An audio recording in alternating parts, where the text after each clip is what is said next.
কাছ থেকে আমাদের সিস্টার সেলিনা। দারুণ। তাহলে গাইস এখন যিশুকে ডেকে দেওয়া হচ্ছে রাত 12টার সময়। আমরা যিশুর মুখ খুলে দেব।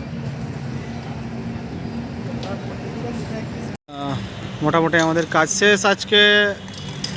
রোমিও, শান্তনু, অনির্বাণ শুধু লাইটটা দিয়ে দিচ্ছে, লাইট দিলেই আমরা গুঁড়ো দিয়ে বেরিয়ে আসবো।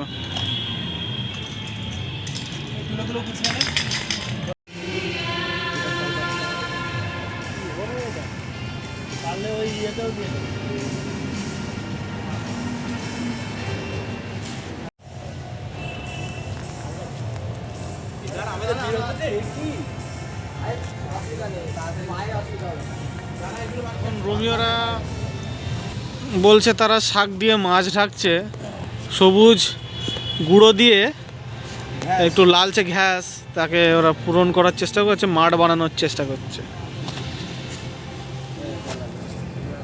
এই যে আমি মোটামুটি আমাদের গোশালা তৈরি হয়ে গিয়েছে। এই যে লাইট দিচ্ছে, সুন্দর হচ্ছে। রোমিও একটু অন্ধকারের মধ্যে রয়েছে। আচ্ছা, একটু গোশালার রূপটা দেখায় তোমাদের। হ্যাঁ, নীলচিক আছে এখানে। না, নীলচিক কিনে আনতে হবে। এইগুলো সবুজগুলোতে